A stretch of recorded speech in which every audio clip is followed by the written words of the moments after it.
Ealdred asked Conrad if he knew what had become of the Gathkari Assassins' Guild, for some months ago in Wembria the Anglian had found himself in combat with one of these professional murderers, and the man had impressed him as a dauntless and accomplished fighter.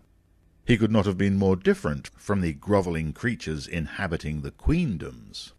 Surely capable men proficient in the fighting arts did not still live here and succumb to this indignity. No, he was told by Conrad, the Gathkari Assassins' Guild had been banished from the country by the high priestesses for being an order devoted solely to the male arts of war.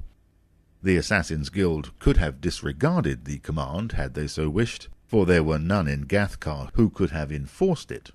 As it transpired, the assassins declared that Gathkar was no longer a country worthy of them, and that, far from being banished, they would enter a voluntary exile to pursue their honourable vocation in other places in the wide world that were more fitting domains for an assassin to reside.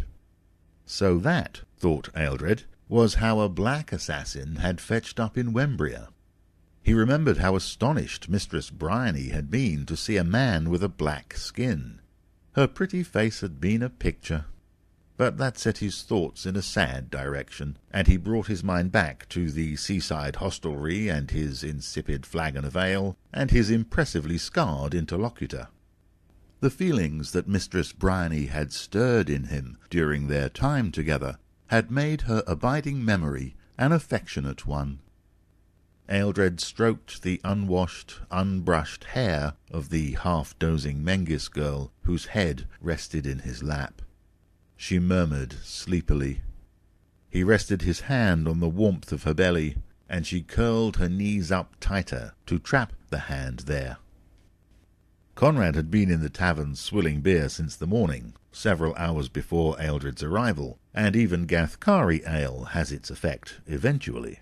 When the drowsily mumbling Vespaean archer was too much the worse for drink to be informative, Ealdred lifted Ige in his arms without waking her, and carried her out to the tavern's stable, where they bedded down for the night alongside his faithful Hengusteer. The roan was the only horse in the stable, so there was plenty of room, and it meant that man and horse could guard each other in their sleeping vigilance. The straw-strewn accommodation was safe and quite comfortable, if a trifle malodorous. They slept undisturbed.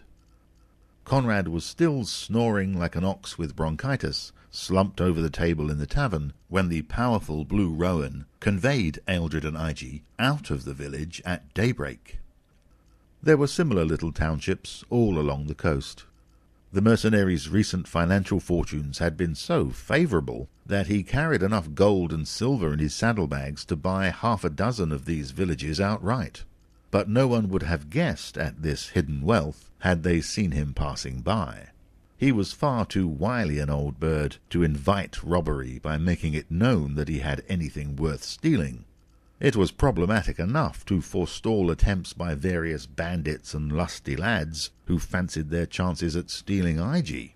If they'd suspected that he also had gold and silver, he would have got no peace. The temptation that his oriental companion presented to men of a rapine disposition was to prove an irritation once again upon their arrival in Fari. The place was in an advanced state of pillage and plunder.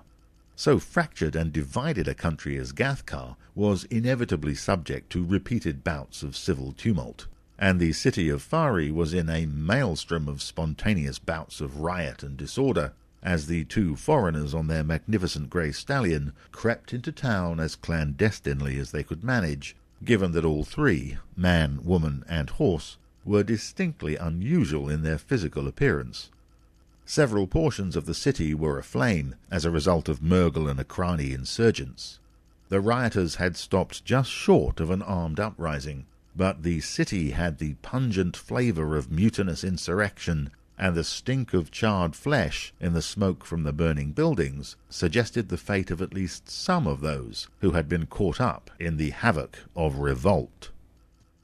Ealdred had hoped to make it to the docks unnoticed by any of those merrily disobedient honoured guests who were cheerfully taking such liberties with their host's property.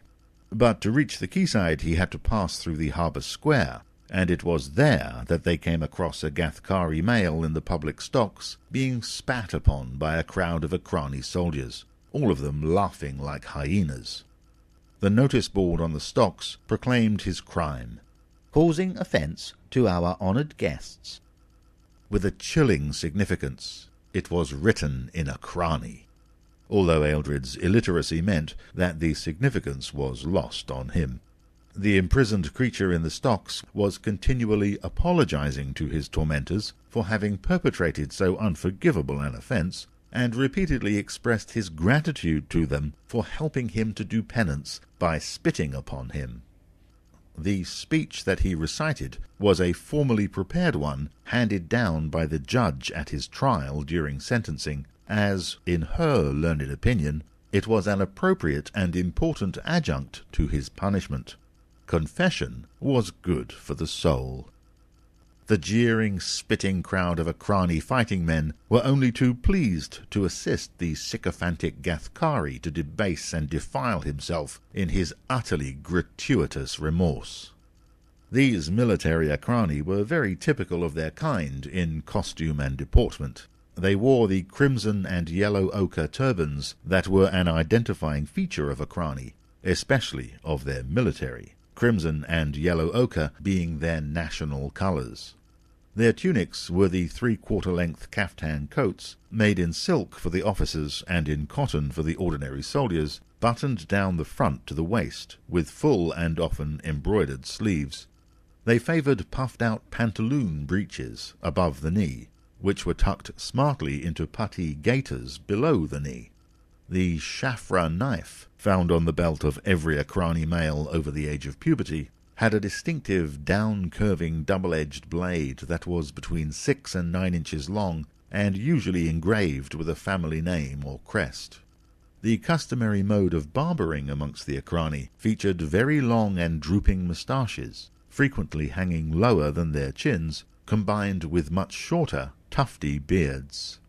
This, more than any other physical feature, set them apart from the clean-shaven Gathkari locals, quite as much as did Ealdred's own shoulder-length braided hair and long braided beard.